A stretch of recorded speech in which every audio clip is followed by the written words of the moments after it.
Hi అండి, welcome to phases kitchen. ఈరోజు వీడియోలో ఎగ్ బిర్యానీ ఏ విధంగా తయారు చేయాలో మీకు చూపించబోతున్నాను.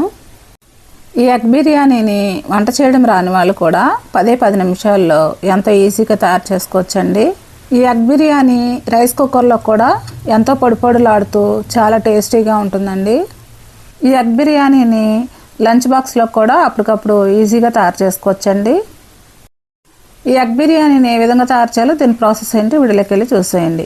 ముందుగా స్టవ్ మీద ఒక ప్యాన్ పెట్టుకొని 2 టేబుల్ స్పూన్ల ఆయిల్ వేసుకోవాలి. ఆయిల్ హీట్ ఎక్కిన తర్వాత 1/2 టీ స్పూన్ కారం, 1/2 టీ స్పూన్ పసుపు, 1/2 టీ స్పూన్ సాల్ట్ వేసుకోవాలి. ఇప్పుడు వీటిని అన్నింటినీ కూడా మొత్తం మిక్స్ అయ్యేటట్టు ఒకసారి బాగా కలుపుకోవాలి. ఇప్పుడు ఉడికించిన ఎగ్స్ని 5 వరకు తీసుకోవాలి. ఈ ఎగ్స్ని ఈ ఆయిల్లో వేసుకోవాలి.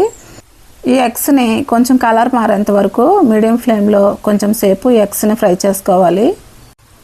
ఈ ఎగ్స్ని ఈ విధంగా కొంచెం కలర్ మారేంత వరకు ఫ్రై చేసుకుంటే సరిపోతుందండి. ఇప్పుడు ఈ ఎగ్స్ ఫ్రై అయినాయండి. ఇప్పుడు ఈ ఎగ్స్ని పక్కన పెట్టేసుకొని ఇప్పుడు స్టవ్ మీద ఒక ప్రెషర్ కుక్కర్ని పెట్టుకొని ఈ ప్రెషర్ కుక్కర్లో 2 టేబుల్ స్పూన్ల నెయ్యి, 2 టేబుల్ స్పూన్ల ఆయిల్ వేసుకోవాలి. ఇప్పుడు ఈ నెయ్యి ఆయిల్ హీట్ ఎక్కిన తర్వాత ఇప్పుడు నేను చూపిస్తున్న బిర్యానీ మసాలాలన్నీ కూడా ఈ నెయ్యి ఆయిల్లో వేసుకోవాలి. ఇప్పుడు ఈ మసాలాలన్నీ కూడా కొంచెం సేపు వేయించుకోవాలి.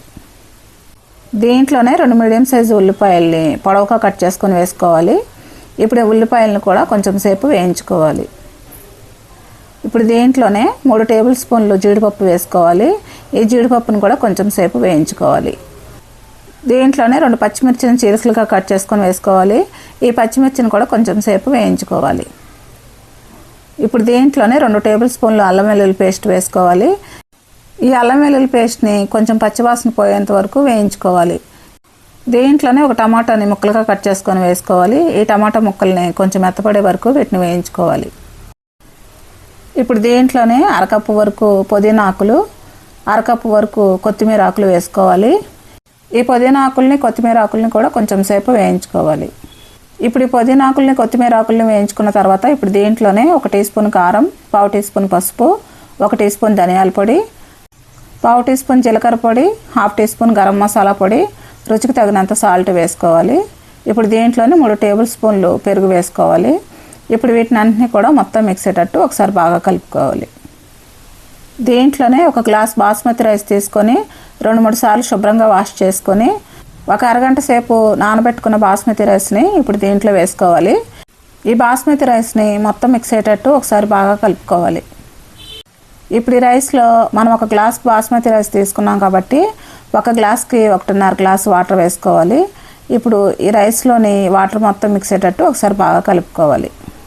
ఇప్పుడు దీంట్లోనే మనం ముందుగా ఫ్రై చేసుకున్న ఎగ్స్ని కూడా ఇప్పుడు దీంట్లో వేసుకోవాలి.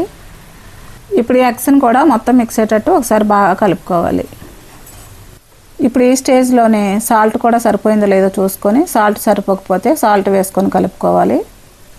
ఇప్పుడు వీటిని అన్నింటినీ కూడా ఈ విధంగా కలుపుకున్న తర్వాత ఇప్పుడు ఈ ప్రెషర్ కుక్కర్ మీద మూత పెట్టుకొని విజిల్ పెట్టుకోవాలి. ఇప్పుడు ఈ ఎగ్ బిర్యానీని 2 విజిల్స్ వచ్చేంత వరకు ఈ ఎగ్ బిర్యానీని కుక్ చేసుకోవాలి. ఇప్పుడు 2 విజిల్స్ వచ్చిన తర్వాత స్టవ్ ఆఫ్ చేసుకొని పూర్తిగా చల్లారిన తర్వాత మూత తీసుకోవాలి.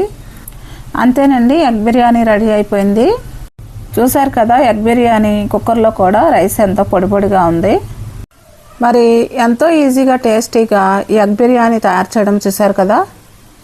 మరి ఈ ఎగ్ బిర్యానీని వంట చేయడం రాని వాళ్ళు కూడా ఎంతో ఈజీగా 10 నిమిషాల్లో తయారు చేసుకోవచ్చండి.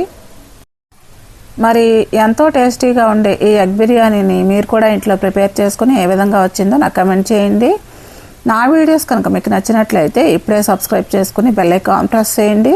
మీ ఫ్రెండ్స్కి రిలేటివ్స్కి షేర్ చేయండి. Thanks for watching.